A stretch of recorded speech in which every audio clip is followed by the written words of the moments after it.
Over the holidays, we all pack on the pounds, but come New Year's, we want to shed that weight. Joining us today, we have Fareway's registered dietitian, Whitney Packebush. And Whitney, you're going to tell us how Sensible Health can actually help you lose that New Year's weight. Sensible Health is Fareway's health and wellness program, and I'm the registered dietitian for it, and I'm really here to help you eat healthier, save money, and have fun while you're doing it. And so how can people eat more food to actually stay healthy? Exactly, and that's something a lot of people, it sounds counterintuitive, but you do want to try to eat more to weigh less, especially if you're eating more produce, more whole grains, more lean protein. And we're here in the produce section because no matter what your New Year's resolution is, the produce section can help you meet any of those resolutions.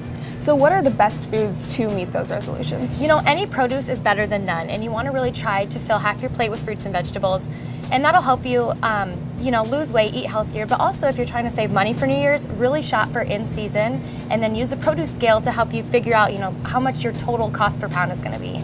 And I know when I'm trying to lose weight and eat healthy, eating vegetables is always the key. So eating those before may help you stay fuller. Exactly. So always try to, instead of planning your meal around, say, a potato or a cut of meat, maybe trying to plan it around a vegetable instead that you haven't had. So try to pick a new vegetable and then pairing it with a meat option, and maybe a carbohydrate. So I know that you're supposed to get a certain number of fruits and vegetables every day, but how many servings is that? It's about 5 to 9, but really that's a lot easier than you think because a serving of fruit or vegetable is actually a lot smaller than you're probably used to. I know one of the things that I was surprised by is that an apple is actually more than one serving. A lot of times an apple that you see, like what you see behind us today, is probably more than one serving, but an apple that you would say get from a local orchard that looks really small is a lot closer to what one true serving would be. And why is that? These are just produced a lot bigger, but that's nice because you eat one of these big apples and you're already 2 servings in. So I know that there's a lot of talk about serving sizes, but how do you find out what a serving size is? The food scale in your produce section is such a great tool for you to use. So I'm going to show you an example using an apple. And this is an apple that I would probably pick out for myself. And if you don't have a food scale, you can always go off the size of your fist. That's a really rough estimate as to what a serving size is.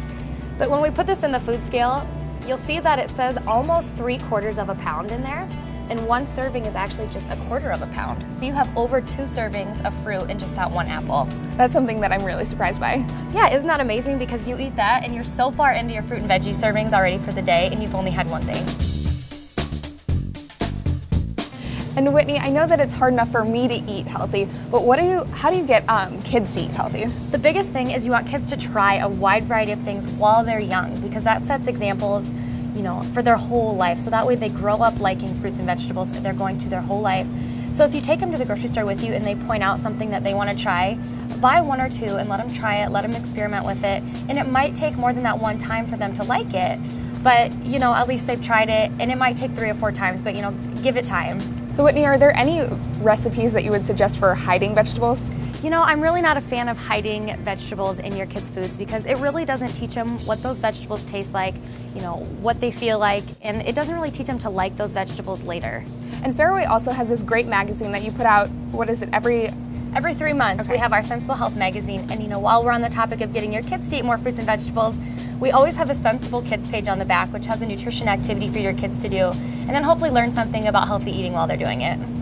Whitney, if viewers at home have any health questions, how can they get in contact with you? You can find me at fareway.com, or you can email me at sensiblehealth@fareway.stores.com. Well, Whitney, thank you so much for talking to us today. Whitney Packebush of Fareway Foods.